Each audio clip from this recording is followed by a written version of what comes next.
Assalamualaikum warahmatullahi wabarakatuh. Waalaikumsalam warahmatullahi wabarakatuh. Alhamdulillahi rabbil alamin wa kafa. Salatu wassalamu ala sayyidina Muhammadinil Mustafa wa ala alihi wa sahbihi ahli sidqi wal wafa. Wa qala an-nabiy sallallahu alaihi wasallam ngan Abi Sa'id Al-Khudri radhiyallahu an qala Rasulullah sallallahu alaihi wasallam la yaqudu qaumun yadhkuruna Allah azza wa jal illa haffathumul malaikah wa ghasyiyatuhumur rahmah wa nazalat alaihimus sakinah wa dzakarahumullahu fi man indah. Hadis rawahu Muslim. Wa qala ta'ala fi kitabil karim a'udzu billahi samil alimi minasyaitonir rajim. Innallaha wa malaikatahu yusholluna 'alan nabi ya ayyuhalladzina amanu shallu 'alaihi wa sallimu taslima. Shallu 'ala nabi Muhammad. Shallu 'ala nabi Muhammad. Kita awali dengan membaca salawat nariyah. Mudah-mudahan Allah ampuni dosa-dosa kita, mengabulkan hajat kita, memberikan solusi dari semua masalah yang kita hadapi dan mendapatkan kebahagiaan dunia dan akhirat. Sallu ala Nabi Muhammad. Allahumma salli salatan kamilatan wa salim salaman taman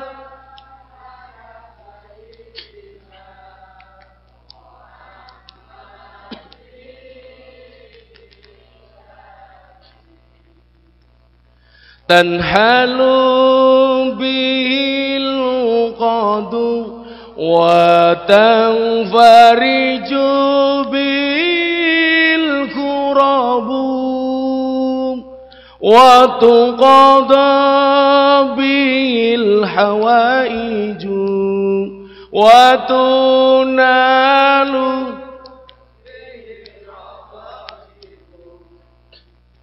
wa husnul khawatimi wa yustasqal ghamamu biwaj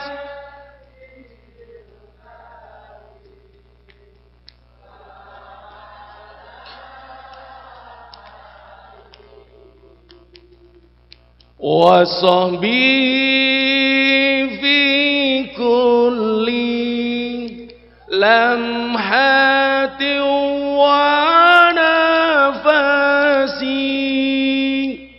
wa nafasin bi'adadin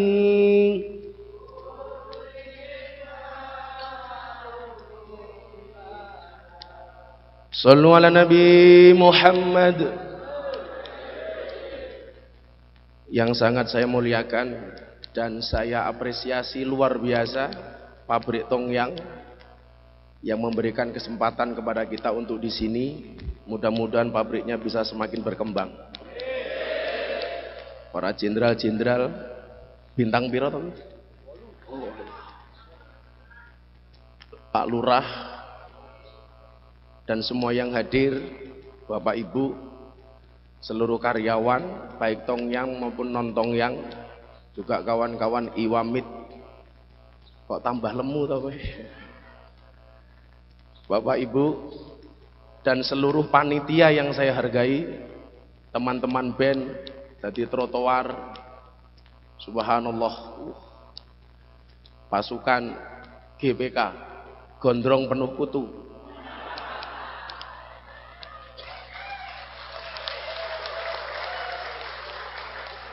Seluruh panitia penyelenggara yang saya banggakan, tukang pentang, tukang nuk, tukang beber kloso, tukang dum-dum konsumsi, tukang foto, tukang sound, wabil khusus ibu-ibu, tukang ngomong, rahimakumullah.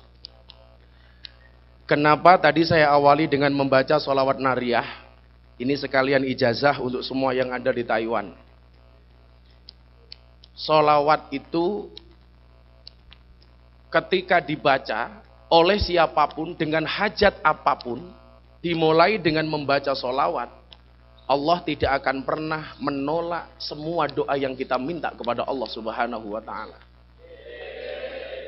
Satu contoh nyata, kita lihat dulu, ada penghuni surga dan pada akhirnya menjadi khalifah, seorang nabi namanya Adam alaihi salam. Dia di surga kesepian, minta ditemani seorang perempuan. Jadi kalau sendirian itu galau, itu sudah sejak zaman Nabi Adam. Dan ketoknya ning tainan oke banget itu. Banyak perjaka-perjaka yang belum menikah. Bahasa kerennya hari ini adalah PHP. Apa itu PHP? Perjaka hampir punah.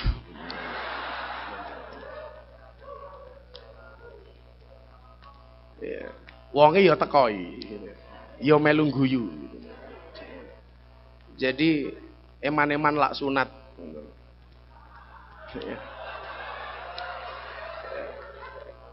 Monggo nguyuh tok. Lah, ketika dia kesepian, Adam minta ditemani. Tadi kenapa saya bilang ibu-ibu tukang ngomong? Karena memang pada dasarnya perempuan itu lebih cerewet dibandingkan laki-laki. Ngendikane luweh kathah biasanya. Kenapa perempuan ngomongnya lebih banyak? Lumrah. Karena keturunan Siti Hawa. Jadi cangkeme mangap-mangap Hawa. Kenapa dia banyak omong? Karena cangkemnya juga banyak. Orang percaya golek ana dhewe. Apa tak bukake? Beda laki-laki pendiam. Soalnya Nabi Adam mingkem. Makanya kalau ada laki-laki banyak omong, biasanya dilokke cangkem wedok. Mila wong lanang kakean cangkem ki ora apik. Piye rungokno kupingmu.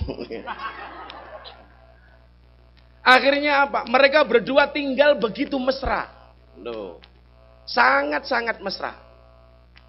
Ya, kayak kawan-kawan di sinilah. Insya Allah romantis.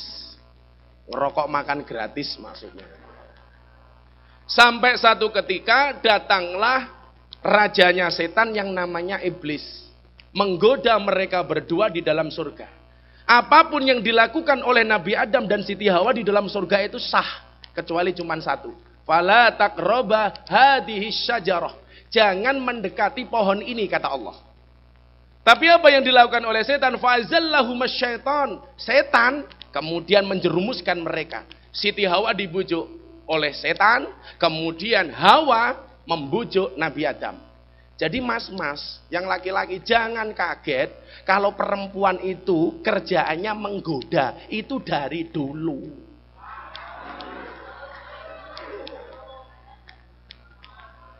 Mong permasalahannya kamu digoda kuat apa enggak. Tapi saya yakin kalau kawan-kawan tongnya ini enggak usah digoda. Orang digoda yang mangkat dewe kok.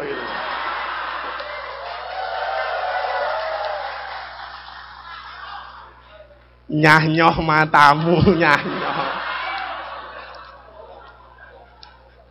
Nyah-nyoh. Akhirnya apa? Nabi Adam dibujuk oleh Siti Hawa. Beb, ya eneng toh. Ya kalau saya manggil istri saya say, ya maksudnya syaitonir rajim. Saya pengen makan ini buah dari pohon ini kata Siti Hawa. Dijawab sama Adam, nggak bisa yang ini larangan, nggak boleh. Tapi apa? Digoda sama Siti Hawa. Dan akhirnya apa? Sehebat-hebatnya Nabi Adam jebol imannya digoda oleh Siti Hawa. Maka saya bilang manusia yang baik itu bukan manusia yang tidak pernah salah. Bukan manusia yang tidak pernah dosa. Tapi mereka yang menyadari kesalahan dan dosanya kemudian kembali ke jalan yang benar. Merekalah orang yang baik. Jadi gue ini salah ya oleh. Makanya nanti saya ceritakan, karena saya diminta oleh manajemen tadi untuk memberikan motivasi. Ini motivasi-motivasi yang sering saya bawa masuk ke kafe. Alhamdulillah, kafe itu di Jakarta, di Surabaya, Semarang, Jogja, tempat prostitusi, klub, kafe, tempat karaoke, semuanya pengajian. Saya masuk. Dan itu adalah pengajian paling menyenangkan sedunia. Kenapa? Ngajinya berpahala, matanya bervitamin. Saya ngaji wayu-wayu. Beda ning kene lanang kabeh.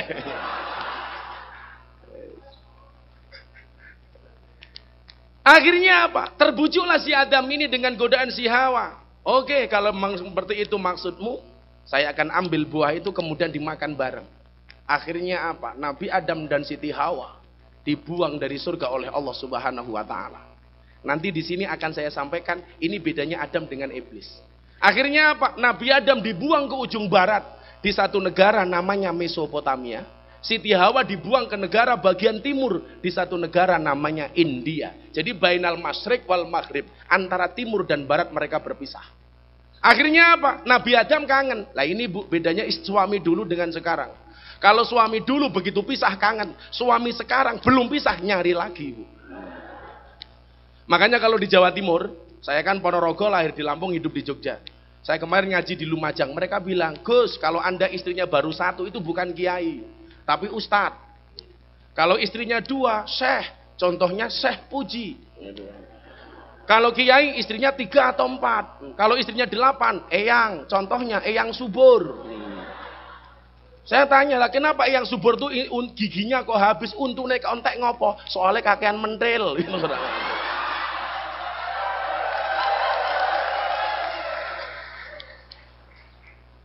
Saya jadi ingat pengajian di Tasikmalaya. Ada anak Tasik di sini.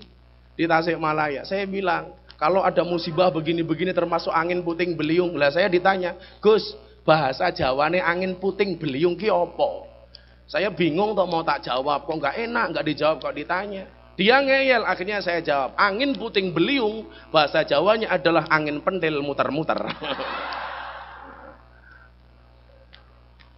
Akhirnya apa? Alhamdulillah, nyantai saja Mbak. Sampai hari ini istri saya baru 1. Nambah atau enggak, nunggu takdir. Yang jelas saya ingat dengan firman Allah, wa ita'adzana rabbukum la in syakartum. Kalau kamu bersyukur, la azidannakum. Saya tambah. Maka saya bersyukur punya istri. Supaya apa? Sorry ya, yang ngantri udah banyak. Saya kalau di Jogja namanya BPJS. Apa itu BPJS? Buronan para janda sosialita. Sing kurang ajar tonggoku. Istrinya meninggal, hari kedua dia datang ke kuburan bawa kipas angin. Ditanya sama tetangganya, "Ngapain kamu bawa kipas angin?" "Istriku wasiat, saya boleh nikah lagi kalau kuburannya sudah kering. Maka saya kipasi supaya cepat kering." Dia lupa istrinya yang meninggal juga wasiat kepada anaknya, "Nak, kalau ibu mati tolong sirami kuburan ibu setiap hari." Modar. Orang garing-garing. Dan alhamdulillah istri saya hari ini sudah mau dimadu dengan satu syarat. "Abah, saya mau dimadu asalkan Abah mau saya racun." Modar aku.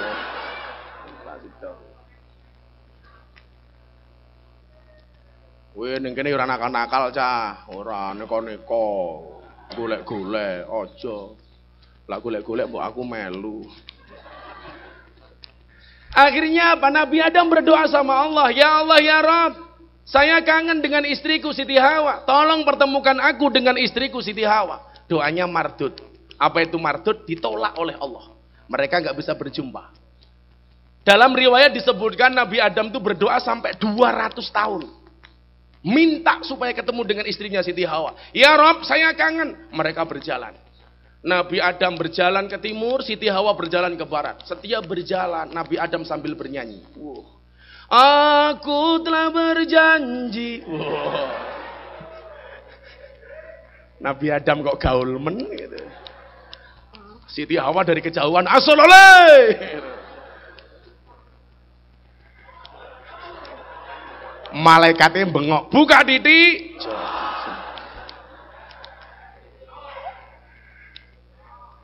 Akhirnya apa? Setelah 200 tahun, Nabi Adam alaihissalam teringat di pintu surga ada tulisan La ilaha illallah Muhammadur Rasulullah. Disitulah kemudian Nabi Adam bertanya-tanya, "Siapa Muhammad?" Kenapa aku nabi pertama, dia yang dicatat di pintu surga? Makanya hadirin sekalian yang saya muliakan, inilah yang dimaksud Nabi Muhammad itu Sayyidil Awwalin wal Akhirin. Tuan pertama dan tuan terakhir. Artinya apa? Nabi Muhammad itu nurnya diciptakan pertama kali, tetapi dilahirkan sebagai nabi terakhir kali. Anda tahu dalam riwayat Muslim, berapa jumlah nabi? Jumlah nabi adalah 124.000 nabi. Berapa yang menjadi rasul? 312. Berapa yang wajib diketahui? 25. Siapa yang mendapatkan ulul azmi? Cuman 5. Musa, Isa, Nuh, Muhammad, Ibrahim, Muhammad. Coba ada yang hafal nama 25 nabi, saya kasih 1000 NT. Enggak sing rupane preman-preman, nak sing alim-alim ra usah. Engko sing maju somat. Wah. Ayo cah trotoar sing apa nama 25 nabi saya kasih 1000 NT. Ayo, vokalisnya mau maju? Ojo iki rupanya kayak teroris ya, ojo iki. Ada ibu-ibu yang hafal 25 nabi, saya kasih 1000 NT. Enggak hafal.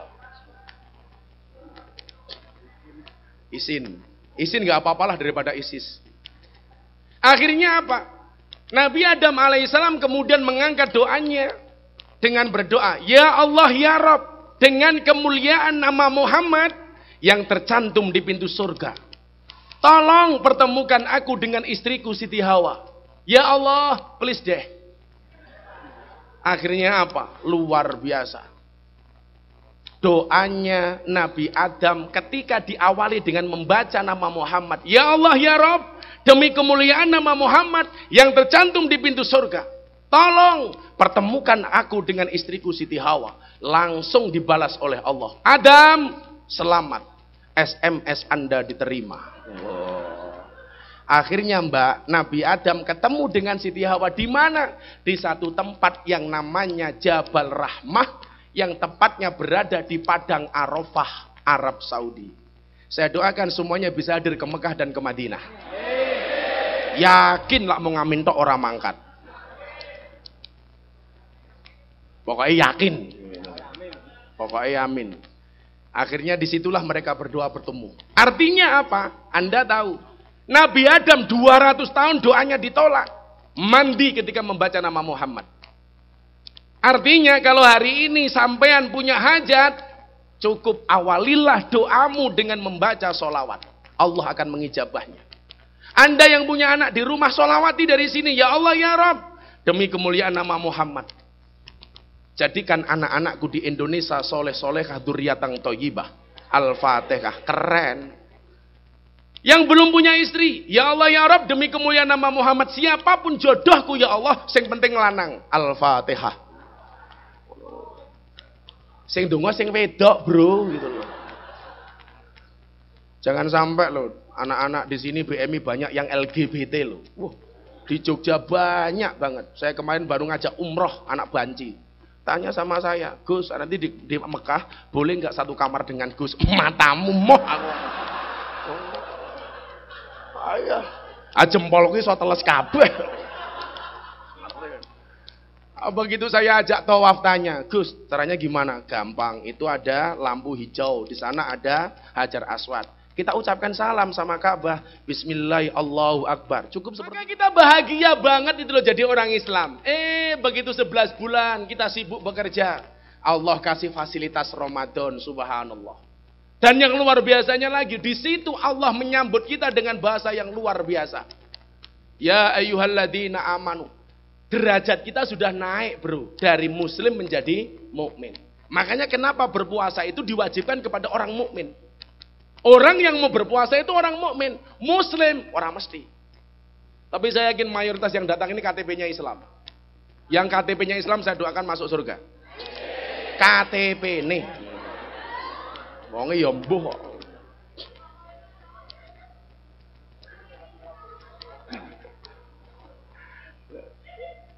Kenapa Allah menggunakan kalimat ya ayyuhalladzina amanu, hai orang-orang yang beriman? Allah tahu betul. Lamun wong Islam merong mesti gelem poso. Apalagi sekarang Islam di Indonesia, ya Allah. Mayoritas 89% kita loh di Indonesia ini. Tapi Anda tahu, hari ini Islam terzolimi. Bagaimana tidak? Ada seorang pedagang warteg dirazia sama Satpol PP, akhirnya jadi berita internasional. Saya punya kawan di London, saya punya kawan di New York. Apa kata mereka? Ini adalah bentuk radikalisme dalam Islam. Ini adalah bentuk kekejaman Islam, orang jualan dihajar. Saya bilang kemarin sama Menteri Dalam Negeri, saya pengajian sama beliau, ini gak waras negaranya. Mereka yang berada di makam Priok, di makam luar Batang, digusur. Gak ada perhatian dari Presiden. Ini jualan warteg, jelas melanggar undang-undang perda daerah. Malah Presidennya membantu 10 juta. Melalui media sosial sampai terkumpul uang 270 juta. Ini kan gak nalar. Akhirnya di mana-mana ada tulisan, hormatilah orang yang tidak berpuasa. Wih, uteknya neng di gitu. Wila podo karo, hormatilah orang yang bermaksiat.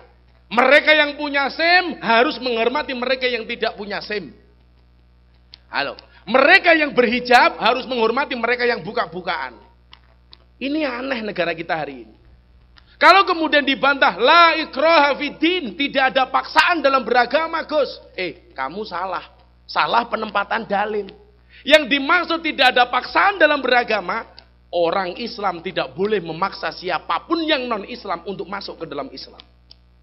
Tapi kalau kamu Islam, kon poso kok rumangsa dipaksa, ya modaro wae. Enggak usah jadi orang Islam.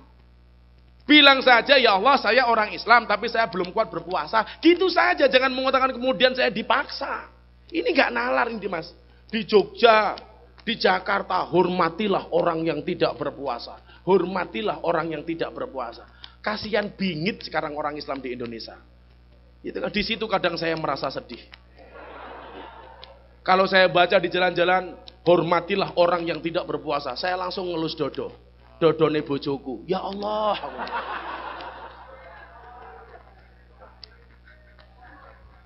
Poso lah ya ora apa-apa mung demok tok kok. Saya bilang saya tidak minum susu. Kenapa? Susu itu kolesterol. Tapi lak nyenggol tok ora apa-apa. Ora kolesterol. Maka kalian beruntung di sini. Kita nikmati proses itu. Jangan kemudian mengatakan, kan aku TKI, Gus BMI, saya nggak bisa kuat di sini. Lah, tujuanmu kerja ki apa? Maka orang kalau mukmin pasti muslim. Kalau muslim belum tentu mukmin.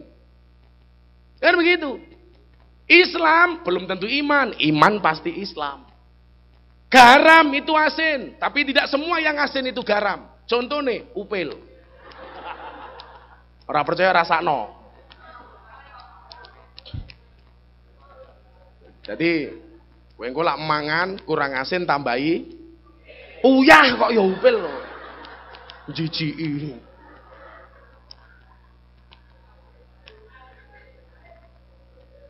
Orang Islam itu bisa dilihat dari identitasnya.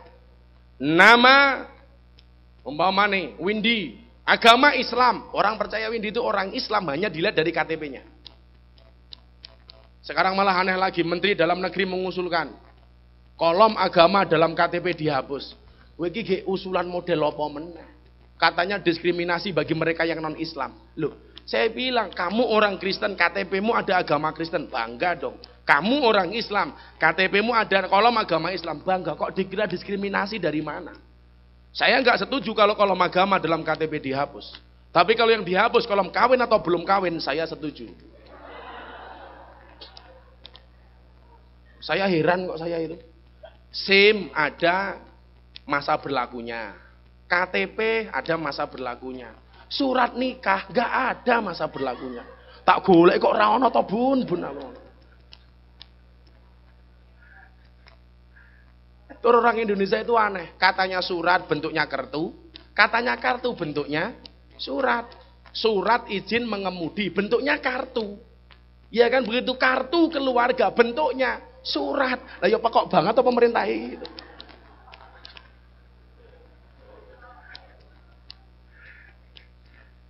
Anda keluar dari rumah kok pakai kopiah putih seperti itu. Oh, kayak Islam kayak apa mana jenggote dawa. Islam. Mbak-mbaknya keluar dari rumah pakai hijab, oh pakai jilbab, kayak muslimah loh. Hanya dilihat dari fisiknya tok.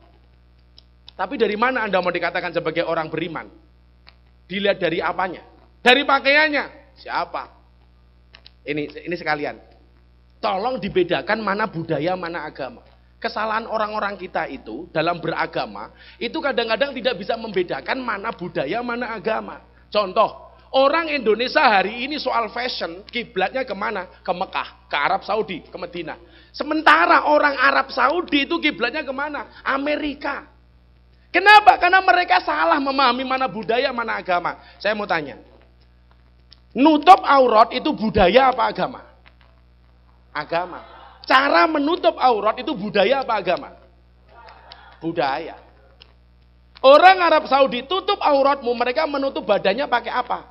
Jubah, pakai gamis. Lah kalian yang kerja di Tongyang, nggak usah ikut-ikutan pakai gamis. Ayo, kerja ning pabrik kok nganggo gamis.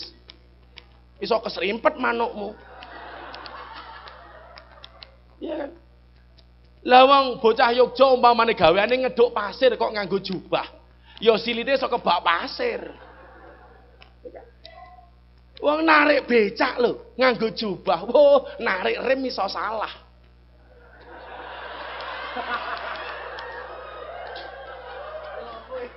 Kalian tahu rem becak itu tempatnya di mana? Di bawah sadel. Lah nganggo jubah, lho kok ora mandek-mandek gitu kan. Makanya tidak harus menggunakan jubah. Kan begitu pemahamannya. Maka begitu kita masuk Islam di Indonesia, tutup auratmu. Boleh pakai batik kayak Mas ini. Boleh pakai seragam, boleh pakai kaos kayak si gondrong itu. Boleh. Boleh pakai jas. Ya kan? Boleh pakai apalagi baju katok-katok kotak-kotak. Boleh pakai sarung, boleh pakai jin demit setan, boleh. Itu kan. Boleh pakai apa lagi? Nah, kayak yang saya pakai ini juga boleh. Ini namanya apa ini? Rok mbahmu kuwi rok ngawur. Pelanggaran. Kaya ngene kok rok iki lho.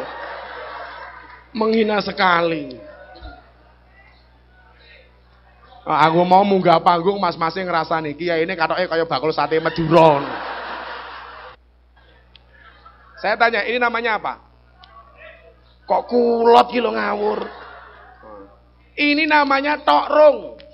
Katok sarung. Dari depan kelihatan seperti sarung, dari belakang kelihatan kayak katok. Loh.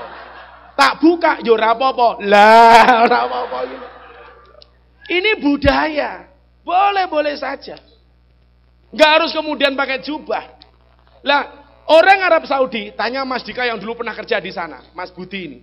Mereka kebiasaannya menutupi kepalanya dengan menggunakan serban. Begitu masuk ke Indonesia, enggak harus dong kepalanya ditutupi serban seperti ini. Boleh pakai kopiah. Boleh kayak, Mas ini adat mana Mas yang sampean pakai ini? Ini dari mana? Sunda. Boleh pakai kayak gini. Nah, kayak Mas. Boleh. Boleh pakai belangkon. Saya dulu pengajian pakai belangkon, orang bilang kiai kok belangkonan. Loh, apa urusannya karo belangkonku? Aku tuku belangkon yo kopiah duit-duitku dhewe. Sing tak wadahi yo ndas-ndasku dhewe. Masalah buat lo. Boleh, ini belangkon saya kalau di Mekah, wah terkenalnya minta ampun. Saya begitu pakai koplah mereka bilang, orang imigrasi, ta'alahuna, ta'al. Ditanya, mahada, ini apa? Saya bingung jawabnya. Belangkon di bahasa Arab ya apa? Akhirnya saya jawab, hada belangkon. Dia tanya lagi, ma huwa belangkon? Belangkon itu apa? Aduh, mumet dasku gitu. Akhirnya saya jawab, hada al-ina'ur ra'si wadai endas. Akhirnya belangkon saya dijaluk bro diombang ngambung. Yo kecut kok goblok gitu. Aku ora tau ngambung kok. Ini budaya.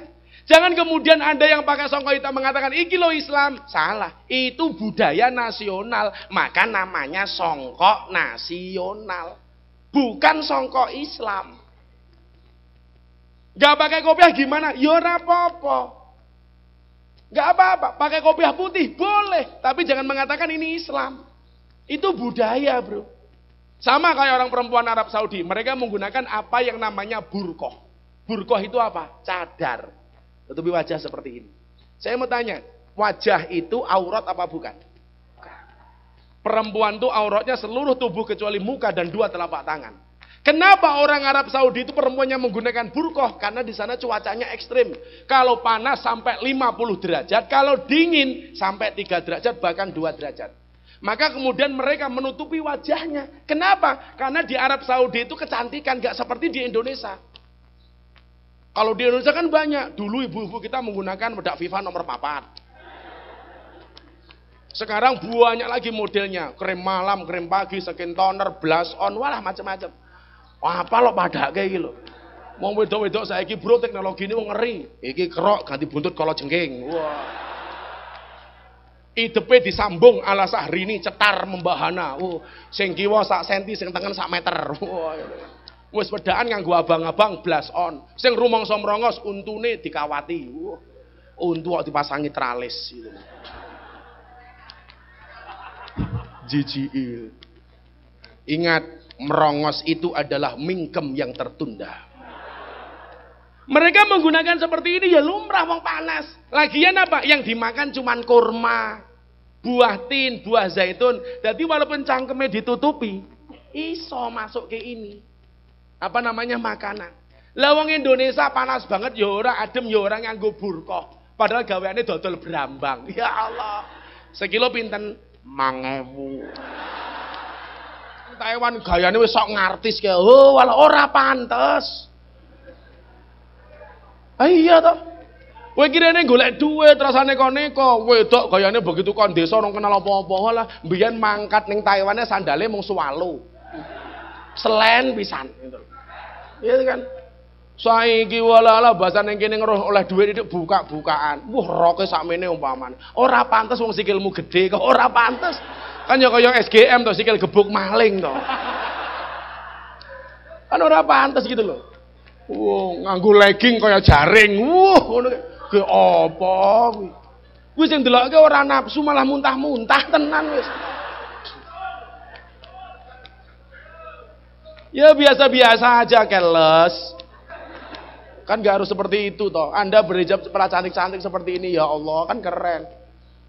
Gayane itu loh. Jadi korban mode, jadi korban fashion. Bahasane wis gara-gara tinggal di Taiwan 5 tahun, wis reso ngomong Jawa. I forget Japanese language. Matamu gaya. Kowe iki ya wong desa, tetep malik ning Indonesia. Ngapain sih kok gaya-gayaan itu loh? Kalau kita mau bicara bahasa, tetep paling kaya itu ya bahasa Jawa, Bro. Ayo, bandingnya bahasa Jawa karo bahasa Indonesia. Nguyuh anyang-anyangan.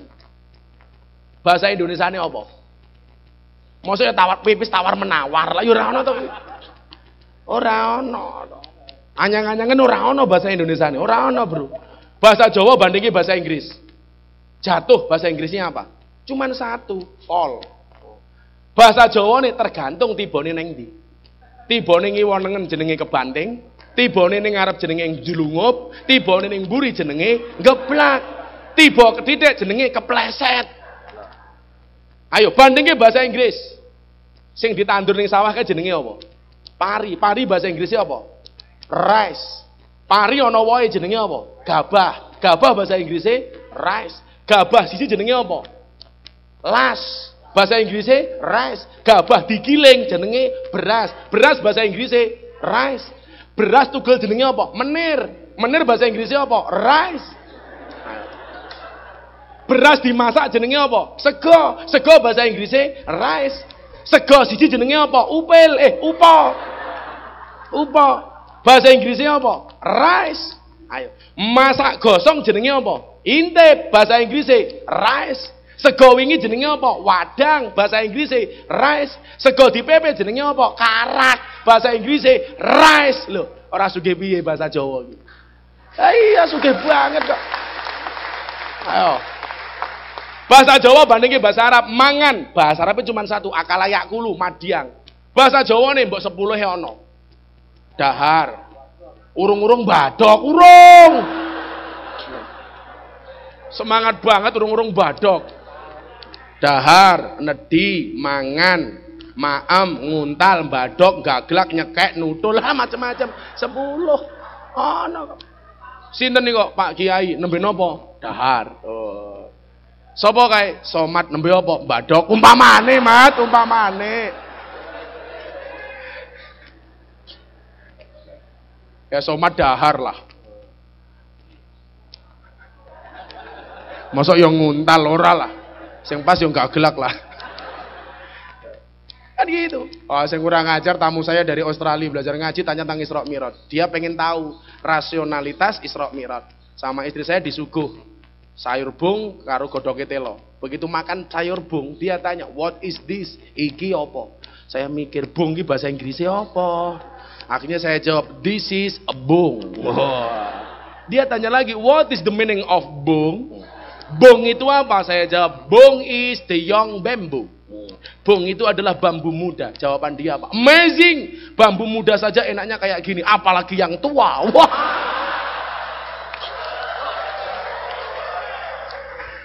Arep nguntal pring mau ya aku.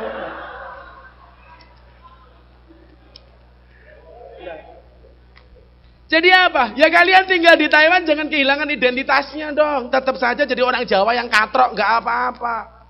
Ya kan gitu.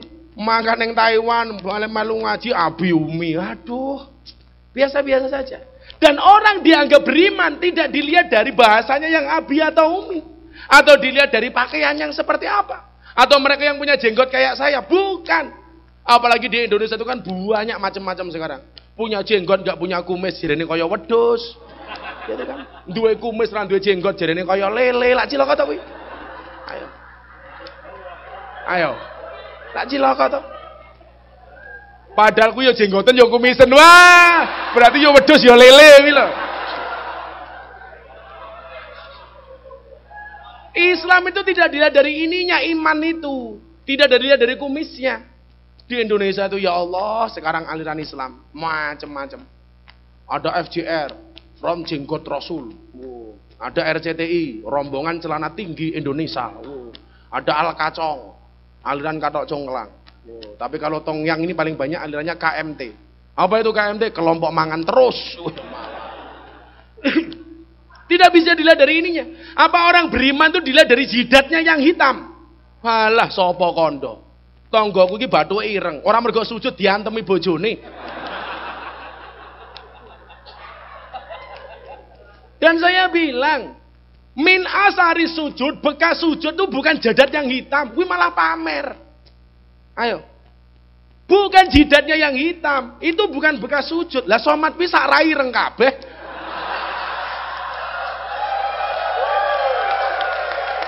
Berarti beriman banget tau Ustaz Somad itu. Ya, okay.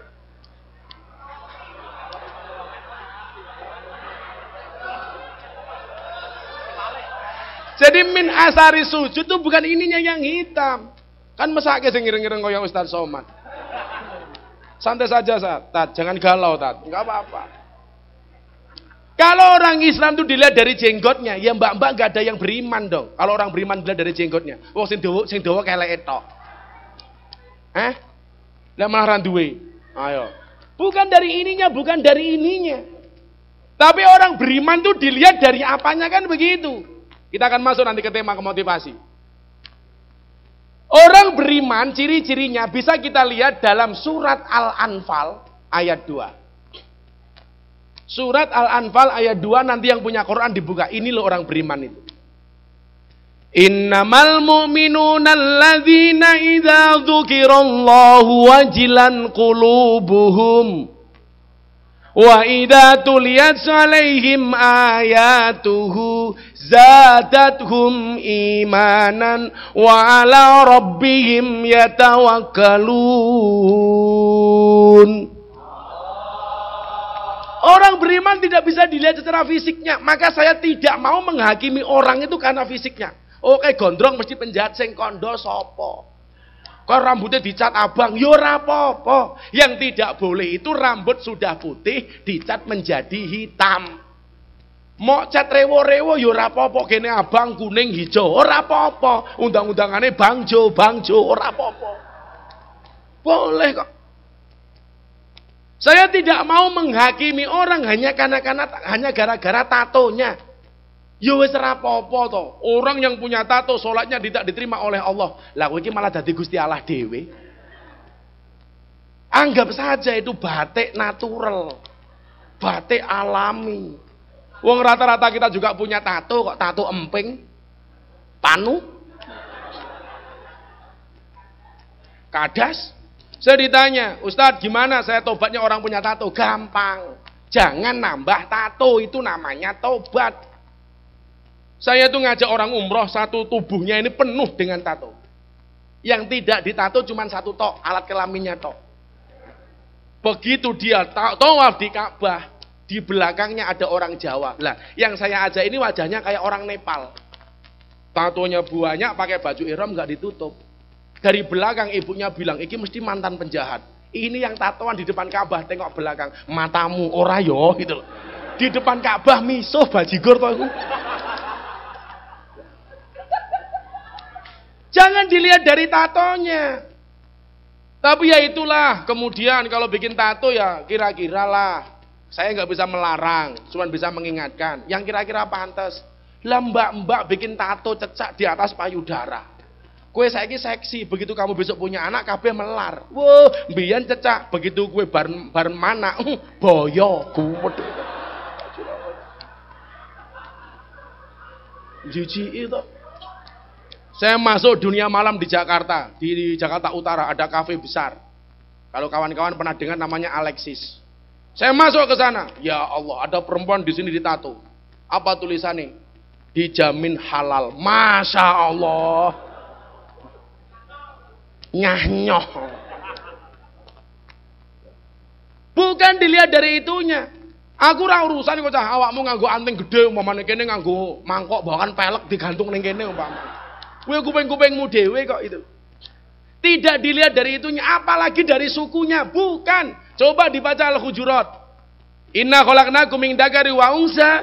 Aku ciptakan dari kalian laki-laki dan perempuan. Maka nggak ada banci, itu nggak ada, tetap nggak ada. Itu salah pergaulan, salah komunikasi, salah bergaul, maka mereka menjadi banci atau LGBT. Laki-laki dan perempuan. Wa ja'alnakum syu'uban wa qabail. Saya ciptakan kalian bersuku-suku dan berbangsa-bangsa. Kita bangga jadi orang Indonesia. Jangankan ngomong sak Indonesia, sak Jawa kuwi lho, sukune akeh. Tapi bukan kemudian kita menjadikan alasan sukuisme itu untuk berkelahi dengan yang lain. Desa. Kan begitu. Justru kenapa ulama-ulama kita dulu membuat Pancasila yang di dalamnya ada Bhinneka Tunggal Ika. Karena mereka memahami bahwa Indonesia itu bersuku-suku dan banyak agama. Saya ini ngomong Jawa wae lah, dari Jawa Timur pol ujung wetan. Ana suku Osing, Banyuwangi. Ke barat dikit Madura. Ada yang dari Madura di sini? Nih, kawan saya banyak dari Madura dan daftar polisi sering gagal. Karena berhitungnya salah terus. Ya kalau orang biasa berhitung 1, 2, 3, Madura berhitung tuh 1. Jengkel.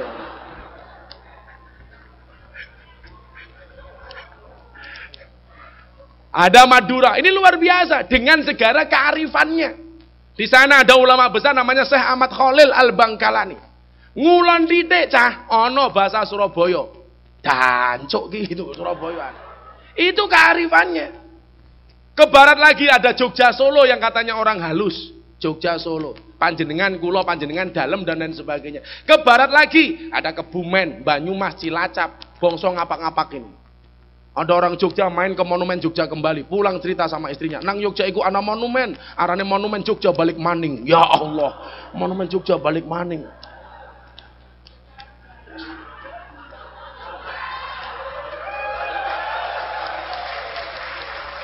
Ya, saya pengajian di Cilacap. Waduh, gagak aku diperkosa. Yo laku nolak, laku manut. Wah, cilaka aku. Akhirnya saya masuk di musola itu, mbak-mbaknya Sarkem WTS itu duduk di belakang saya 5 orang.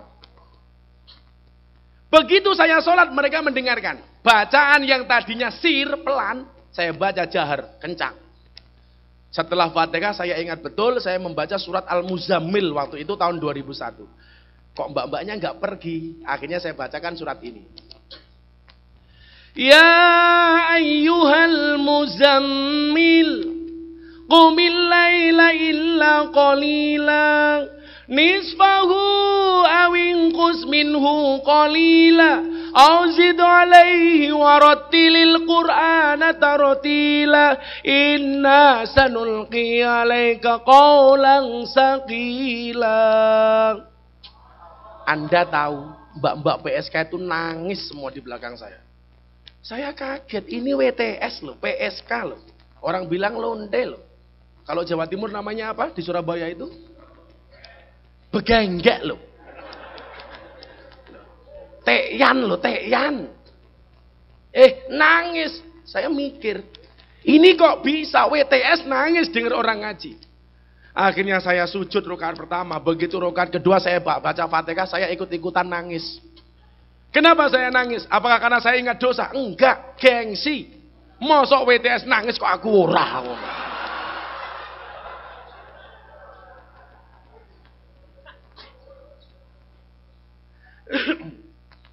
Setelah sholat, saya berdoa.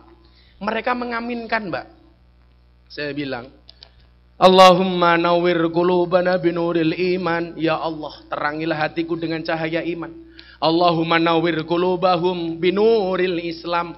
Terangilah hatinya dengan cahaya Islam, ya Allah. Allahumma nawwir qulubahum binuril Quran. Terangilah hatinya dengan cahaya Quran, ya Allah. Allahumma nawwir qulubahum binuri hidayatika. Terangilah hatinya, ya Allah, dengan hidayahmu. Mereka di belakang mengaminkan, amin, amin. Nangis saya. Begitu selesai, mbak-mbaknya tanya, Mas, jenengan ki wong aneh, jenengan sinten? Saya jawab, saya Miftah. Waktu itu ingat betul pekerjaan saya, nyambi selain kuliah, saya narik becak. Ini nanti bagian motivasi yang pengen saya sampaikan. Lah kenapa Mas kesini? Mbak ingat, kata Kanjeng Sunan Derajat, wene ono ageman marang wong wuda, wene ono tongkat marang wong buta. Berikanlah pakaian kepada mereka yang telanjang, dan berikanlah tongkat bagi mereka yang buta. Saya bilang, saapi-api enggon ono eleke, saeleke enggon kudu ono apike. Saapi-apike wong ono bosoke, sak bosok-bosoke wong kudu ono apike. Kan seperti itu. Maka hari ini kalian yang merasa banyak dosa, enggak usah berkecil hati. Saya ingat kawan saya Gito Rolis, almarhum, artis yang sudah pernah melakukan semua perbuatan maksiat. Akhirnya beliau bertobat. Beliau setiap kali ketemu saya bilang, Gus, tolong bacakan surat itu. Qul ya ibadiyalladzina asrafu ala anfusihim la taqnatu mir rahmatillah. Innallaha yaghfirudz dzunuba jami'a innahu huwal ghafurur rahim. Saya merinding kalau baca ayat ini. Katakanlah wahai para hamba-hamba Allah yang banyak berbuat dosa, janganlah kamu berputus asa dari rahmat Allah. Dosa mokeh kira apa-apa, Bu, tapi jangan berputus asa. Innallaha yaghfirudz dzunuba jami'a. Allah akan mengampuni dosa-dosamu semuanya. Kenapa dia mau mengampuni? Karena innahu huwal ghafurur rahim. Karena dia Allah Maha Pengampun lagi Maha Penyayang. Akhirnya apa? Mbak Sarkem tanya sama saya, Gus Miftah maunya apa? Mbok tolong Gus, kami dibimbing. Saya bilang, boleh nggak saya ngaji di sini? Kalian nggak usah mengeluarkan biaya. Nanti kalau butuh makan, saya yang bawa makan. Waktu saya masih mahasiswa, Mas. Saya kasih makan, tapi ingat ngaji. Akhirnya malam pertama saya pengajian yang hadir 30 orang. Kalau sekarang udah 300 orang, tambah preman-preman di Jogja itu 200 orang. Begitu ngaji saya bawakan nasi. Ternyata mereka berangkat ngaji, sudah menggunakan pakaian dinas masing-masing. Wow.